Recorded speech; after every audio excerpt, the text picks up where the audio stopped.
Hey everyone, we're back again. This time we're looking at the Mezco Toyz 112 Collective Nosferatu 1922 Black and White Edition. This is from the Rumble Society Silent Screamers line. This is really the first non superhero franchise Mezco figure I've gotten. Everything else I've ever gotten has been mostly Batman, honestly, and other various comic book characters. So this is a bit of change of pace for me, but I am a huge fan of Dracula and Nosferatu in general, and really just vampire lore in general. But yeah, so I got a good deal on this guy, and I've been waiting very impatiently, I must say, to get my hands on it, and I finally have. So I thought I'd do a video on it because it's a really great figure. I've gotten it out and played with it a couple of times. And I thought I'd make for a good video. So let's get into it. Okay, so we have the box with this really beautiful art of Nosferatu on the front. Got the classic Mezco exclusive stamp here. Turn it. I got the iconic hand shadow. The scary vampire face for Nosferatu. That is one of his interchangeable heads. Another one on that side. We got him on his chariot up here. And on the bottom. So yeah, it's a nice box, good and hefty. Let's break it open. Alright, so here we have the box open, with the clamshell still on it. You can see we got the heads over here, figure himself, interchangeable hands, and this is the coffin. So we're going to get that open and get that stuff out and take a look at it. Alright, so here we have everything out. Both clamshells with all the accessories. Got the figure over here. Over here we have some of the extras, including the stand and some extra rats and stuff. So we're gonna bust these open, take a look at the accessories. We're gonna start with this one, and then we're gonna work our way over to the figure himself. Alright, so we're gonna take a look at these accessories first. We'll start from left and go right. So here we have his cloak. It has Velcro on the back here to close it up around him. And little armholes here, and it is wired here, and on the outside, so you can have it kind of billowing in the wind. And we'll get some pictures of that in the end there. But yeah, and it wraps around his whole body, and it covers him pretty much completely, except for his hands and his head. So it makes for a nice shadowy kind of display, which is really cool. And then we have the stand, the classic circular Mezco stand. This one has just got Nosferatu 1922 on it, with the peg, and that comes out, if you're at all familiar with Mezco stands. They all have this flight stand, or most of them do anyway. For me, among the best flight stands out there. They're just the sturdiest for the most part, and the least nerve-wracking in terms of the clamp itself, because you're not really worried about it messing up the costume, because most Mezco have cloth costumes. So and then we have the lid for the coffin, which we'll get more into in the next bit. but you have this little broken bit here, and you can kind of see when you have the figure laying in the coffin, you can see into it, and his face is just perfectly positioned right there. It's really neat looking. This is the bag for the extras.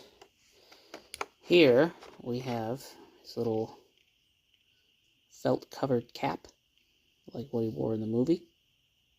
It's very soft. And then we have his feathered cap, not as soft, but very cool still. And they do sit on his head pretty snugly. We have his lantern that you see him holding in the beginning of the movie, first time you see him. As well as his little keyring for his the various doors in his castle. And they've all got this like kind of flat black or gray paint, hence the black and white version. And then we have a selection of little rats here. So I'm not going to get all of these out, but I'm going to get out my personal favorite. Is this little guy. Sitting up on his hind legs, looking up. If you've ever spent any time around rats, I have. I've owned many over the last several years. That's a pose they strike quite often. Yeah, so that's all of those accessories. So we're gonna get on to the other ones. And here we have the legend himself, Nosferatu, is portrayed by Max Schreck. It's a much more stylized version for Mezco's Rumble Society, so not strictly movie adaptation, film accurate, but it still looks the part. So, and this thing actually poses a lot better than you'd think. We'll get into articulation in a bit, but it can strike some pretty menacing poses, and some pretty goofy ones too. But you see, he's got this kind of some mud at the bottom of his pants there. Just the claws. His beady rat-like eyes. They really leaned into the rat-like appearance for this guy.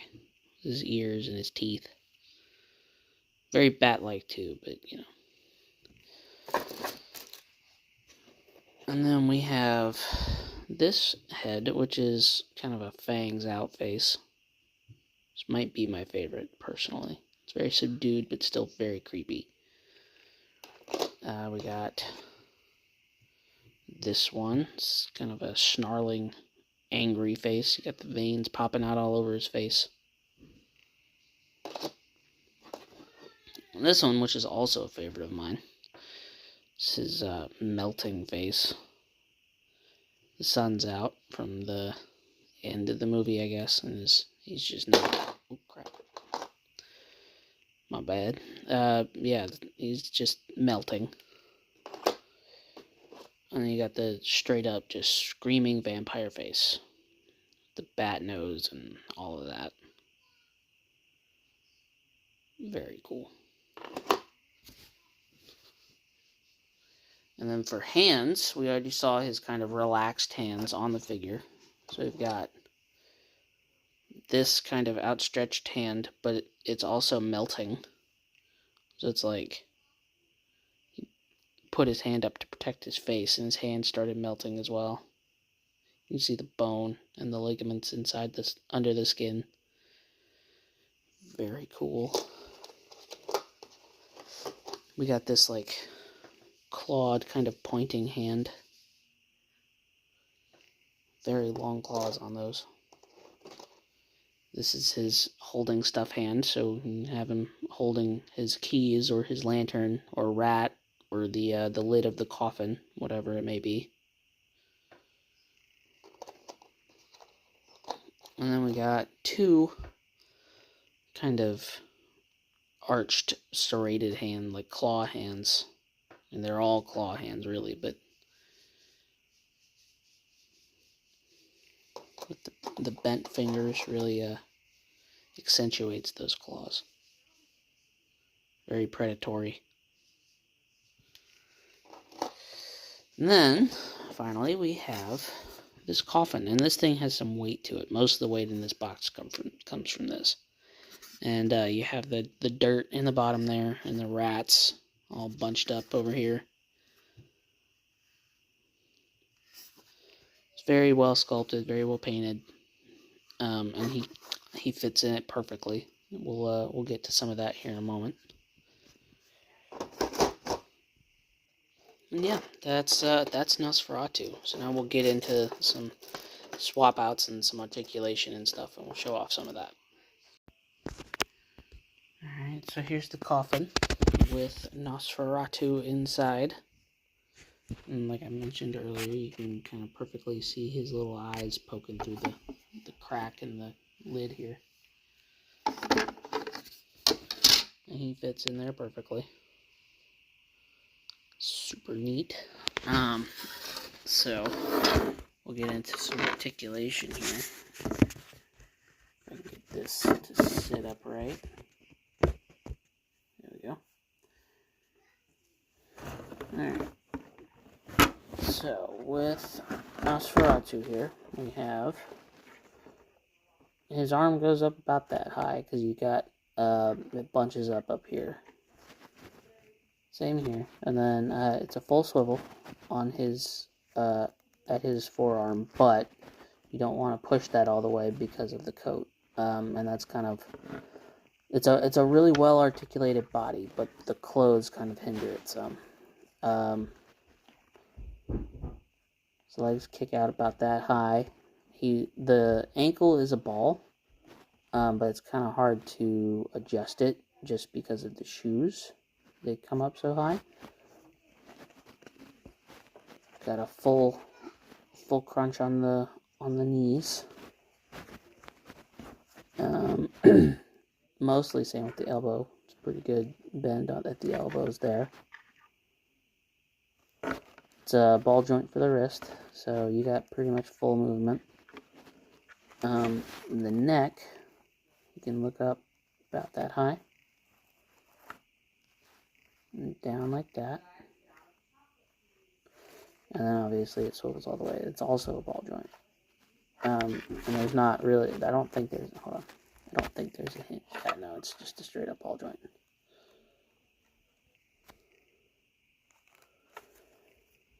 Well, since we have that head off, go ahead and throw on one of these. So the heads don't really click. Like they don't, they're not on there especially snugly, but they fit. So it's not really an issue. And he stands pretty good on his own for the most part. I would still use the stand personally, although I will say, at least on mine, the peg in the feet, the peg hole, is a bit small for this peg, so you kind of have to force it on there. But once it's on there, it holds pretty well. And here we've got him on the stand with his kind of claw hands on and his screaming face. And here's the classic spooky kind of arms drawn in, fingers extended pose that you think of when you think of Nosferatu. And then here we got him with his hat, holding his lantern. A little rat buddy down there. And then we have Nosferatu with all the big parts. Coffin, rats, base, figure. Yeah. We'll have some pictures at the end. I took a lot of pictures of this guy, so it might be a little longer of a slideshow than usual. We'll see, but Yeah, I love this thing. When I first got it, I spent probably about 2 hours just messing with it, just playing with it, posing it with my Dracula. Um, it's a wonderful piece. The sculpt work is fantastic. The paint all looks amazing. The outfit is really well sculpted, and it feels great in hand as well. That's one of the biggest things about him, is that he just feels awesome to handle. Um, yeah, it's immense attention to detail, um, as per Mezco. So definitely one of my favorites in my collection, and easily um, among the best Mezco I've ever had. So yeah, this thing's about a 9 out of 10, I'd say. Not that that's something I usually do, but anyway, yeah, I love this thing. I hope you enjoyed the video. If you did, do all the things that you're supposed to do on YouTube. And check out my Mercari shop if you want to get your hands on some of this stuff.